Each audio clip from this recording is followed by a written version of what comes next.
ይህ የቀልብ ዶክተር ድምጽ ነው።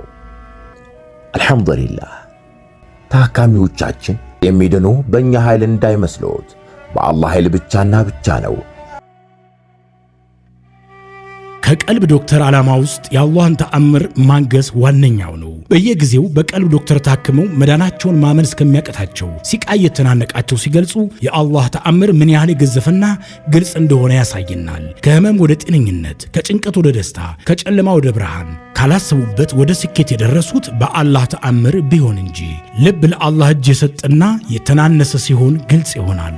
አላህም እንዲህ ይለናል፣ አላህን ትገነዘቡና በእርሱ ታምኑ ዘንድ በችሎታው ላይ ያስረጅ የሆኑ ግልጽ ተአምራቶችን ያሳያቸዋል። አልበቀራ። ኑ ባላህ ቃል ያላህን ተአምር እናግስ። ሕክምና ማግኘት ሲፈልጉ ይሄንን ሊንክ ይጫኑ።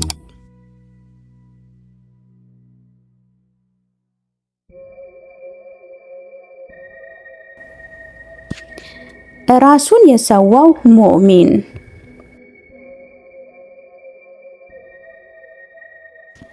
አሰላሙ አለይኩም ወራህመቱላሂ ወበረካቱሁ። ውድና የተከበራችሁ የቀልብ ዶክተር ቤተሰቦቻችን እንደምን ከረማችሁልን?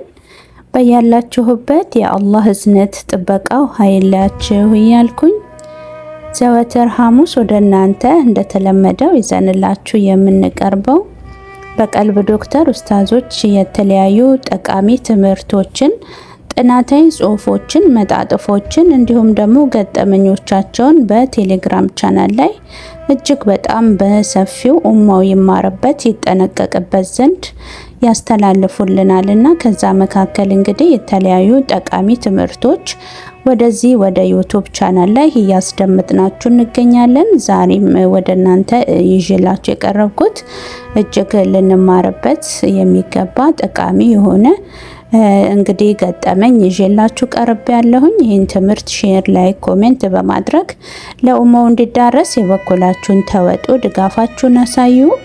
አዳዲስ የቀልብ ዶክተር ቤተሰቦችም ካላችሁ እንኳን ደህና መጣችሁ።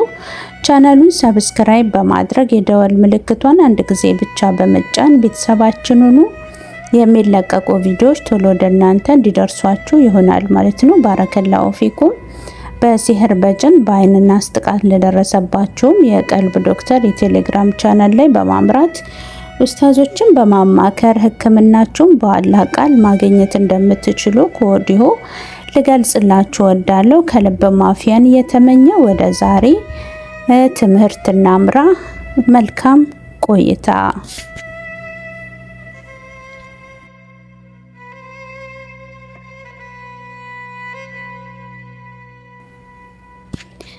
ራሱን የሰዋው ሙእሚን። የ24 ዓመት ልጅ ነው። ህይወቱን የሚመራው በእረኝነት ሲሆን ይህም እረኝነቱን ከአባቱ ወርሶ በስራውና በኢማኑ ብሎም በኢልም ደረጃው ከፍታን አግኝቶ በሚኖርበት መንደር አንድ ቀን ከሰዓት አካባቢ ዘመድ ጓደኛ ተሰብስቦ እንዲረዳቸው ይጠይቁታል። እርዳታው ለነርሱ ከባድ ይሁን እንጂ ለርሱ ቀላል ነበር። ይህም ሰው እንዲረዳ የተጠየቀው በሲህር የተያዘችን ሴት ቁርአን ቀርቶ እንዲያስወጣ ነበረ።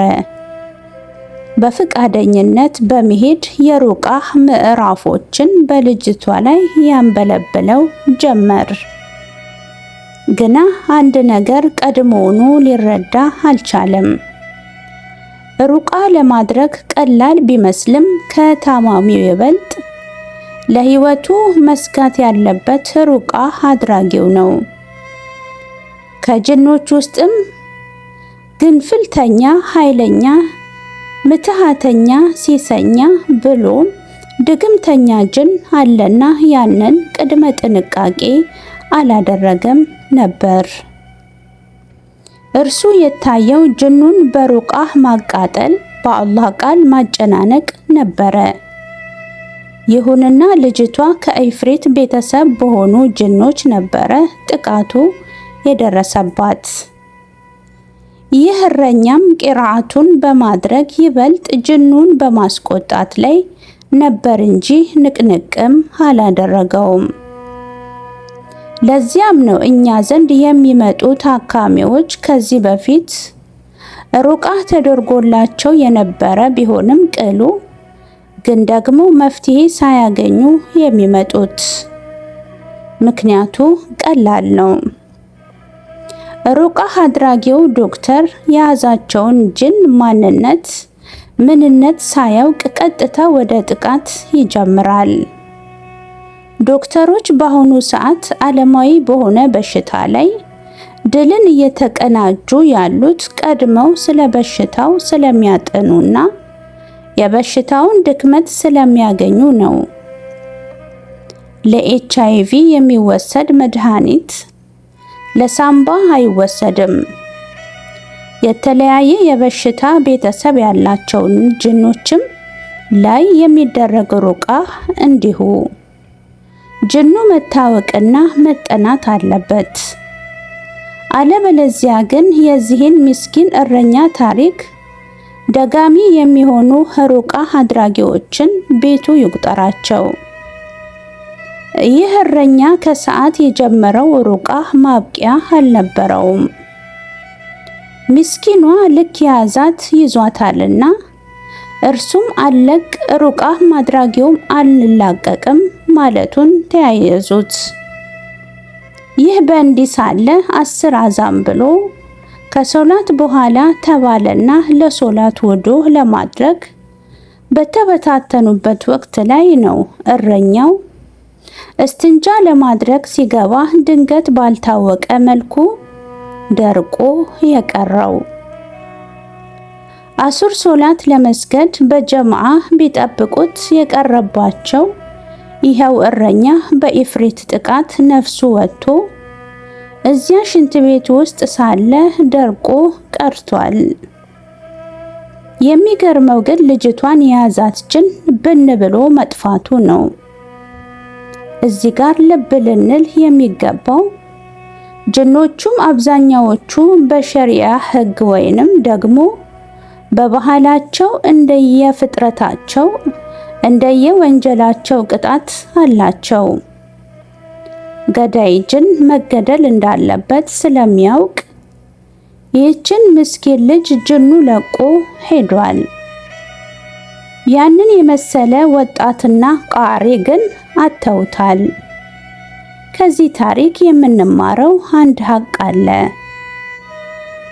አንድ ጅን የሰውን ልጅ አጥቅቶ የአላህን ቃል ስንቀራ ስለለፈለፈ ተቃጠልኩኝ ተሰባበርኩኝ ስላለ ጅኑ ተሸንፏል ማለት አይደለም።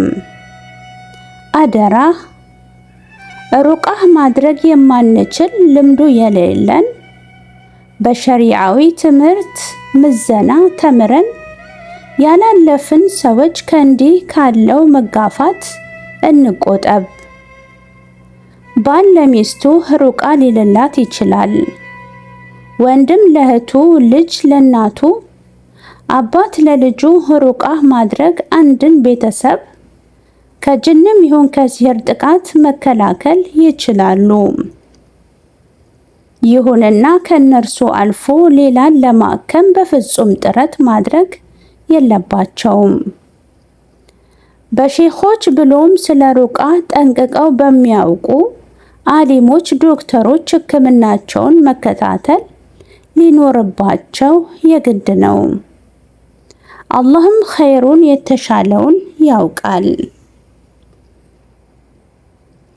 ይሄ ትምህርት በዚህ ይጠናቀቃል።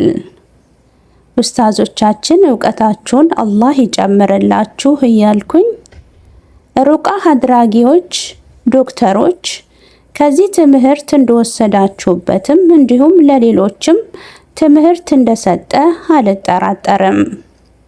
ስለተከታተላችሁን ከልብ እያመሰገንኩኝ በሌላ ትምህርት እስክንገናኝ ወሰላሙ አለይኩም ወራህመቱላሂ ወበረካቱሁ።